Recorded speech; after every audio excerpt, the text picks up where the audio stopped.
gentlemen, we'd like to thank you for coming to tonight's workshop on how to perform a duet scene for forensics competition.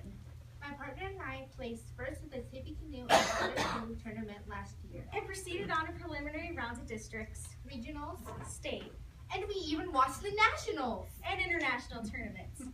We'll be signing autographs after tonight's performance. We also acknowledge that many of you are competitors in this room. And it have enjoyed whipping each of you into competition like red-headed stepchildren. But since we graduated in May, Since we are no longer eligible for tournaments, we have come here tonight to teach you the secrets to being outstanding interpreters. we'll give you the ins and outs of a winning duet acting scene.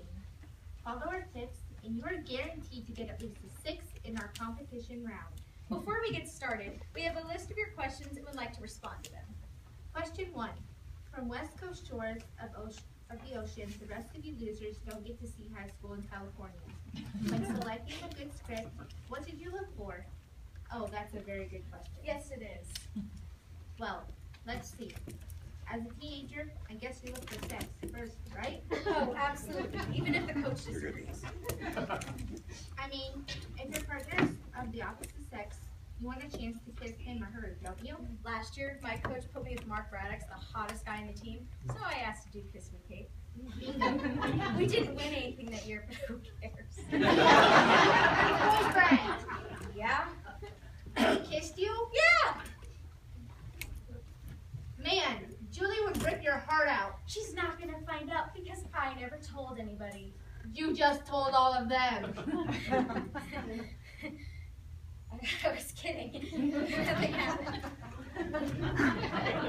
Anyway, moving on. If you've got someone of the same sex as a partner, you obviously want a different plan. You might want a different plan anyway. What if kissing offends the judge?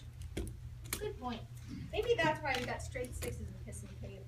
No, your Kiss Me Kate just plain sucked. Should have listened to my coach. Question number 2. From Our Lady of the Lake of Perpetual Sorrows in Montana. How wise is to choose a script with religious overtones? That's another very good question. Oh, absolutely. My advice for that is don't pick religious scripts. Right. No way. You might offend the judge. I mean, the judge could be another religion completely or something altogether crazy. Yeah, like that church across the street. I go to that church across the street. You do? Yes! Weird. We'll talk later. Anyway, you don't want to make mention of God, Jesus, Buddha, Allah. What's wrong with the church across the street? Later! Allah, Brahma, Shiva, Vishnu. They get the point. Anyway, other things to avoid include any kind of political references. Yeah, and speaking of that, if I have to put up another day with Senator... Sorry. Political references and, of course, curse words. Oh, absolutely. No curse words. Not even something that sounds like a curse word. It could offend. So in addition to the usual suspects, make sure your scene doesn't include the following lists. Lingerie, vomit, diarrhea, Cleveland. Right. Oh, that one's very, very bad. Boing. Yes, negative connotations there too. Stud muffin.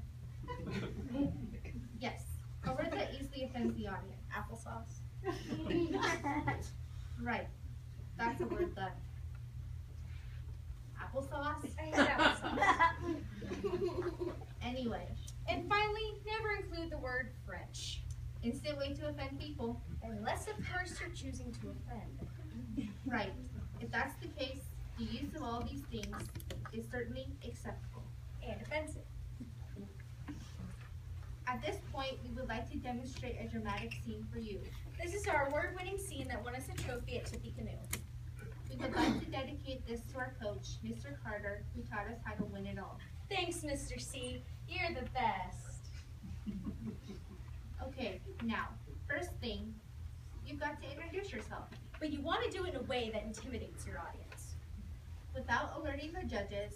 You know, first, you stay really quiet when everybody else is performing. And you don't laugh at their jokes. Quick demonstration. I'm a performer.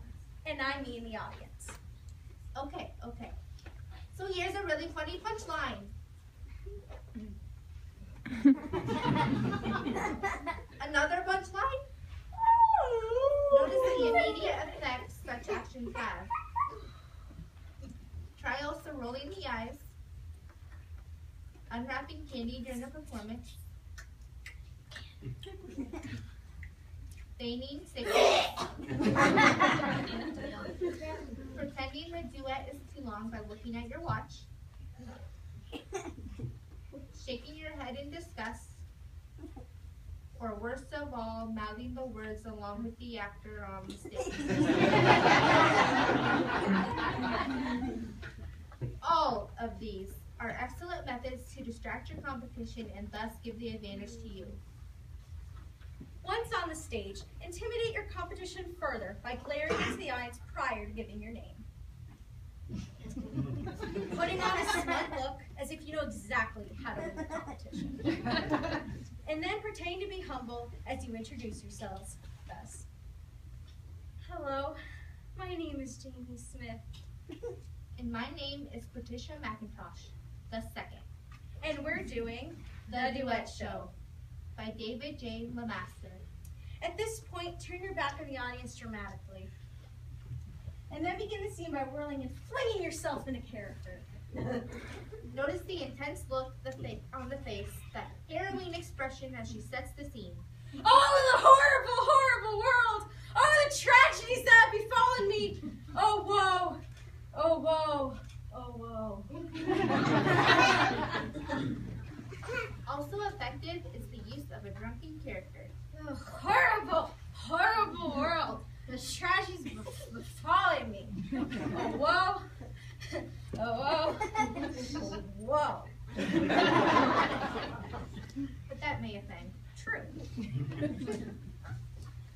Any good dramatic duet requires an emotional outburst. I can't believe you said that to me! Do you know how angry that makes me?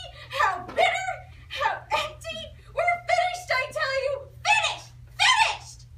But to get that first place mark from the judges, it's recommended that you cry. I can't believe you said that to me. Do you know how angry that makes me? How bitter? How empty? We're finished, I tell you, finished! Finished! Don't worry if you're unable to cry. Most actors can't cry. I can't cry. I'm faking it. I can't cry either. But it's cool, you know, because in drama, the louder and angrier you get, the more emotion the audience thinks you're feeling. Is this all you have to bring me? After all I've done for you? All the working, the sweating, the tears? I've given you my everything, and you give me this? For maximum impact, the duet partner should enter with the same intensity by the midway to later point in the scene. For instance, thus. I've given you my everything, and you give me this? What are you doing with my baby? Don't make another move. My baby. Oh, give me back my baby.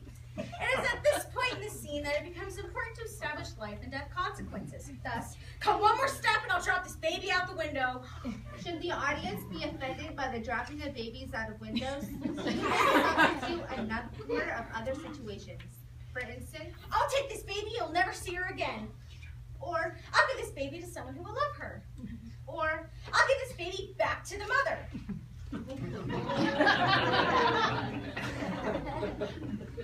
In each of these cases, the appropriate response is hysteria, followed by this tried and true response.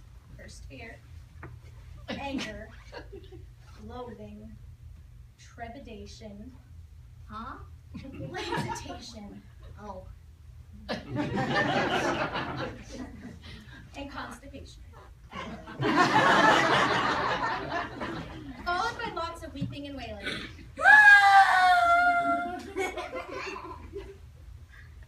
It is at this point in the duet that we reach the crisis point, from which neither character, once committed, can return. This crisis can be a word, a look, a glance, but most often it is a slap.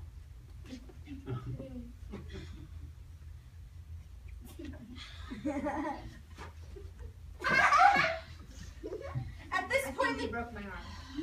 at this point in the duet, the audience should be in complete awe of the actor's physical abilities. I think you broke my arm. The scene is somehow resolved, thus giving the two actors an opportunity to show true emotion. Thus, I suppose I've been too hard on you in the past. Dude, I really mean it. You broke my arm. Just finish the scene. Yes, and I've been too hard on you as well. All right, I know we've had our problems in the past, but don't worry, it's all gonna be all right. I forgive you and you forgive me. And we're gonna start off a brand new relationship, a brand new life. Dude, are those tears? Man, she is good. And that, ladies and gentlemen, is how to do a duet acting scene. Next week, I'll demonstrate the ins and outs of winning tournaments with your own dramatic interpretation. And be sure to stick around for the next workshop where award-winning cross-examination debate team of Katie and Corby will show you how to be master debaters. So for now, I'm Jamie Smith.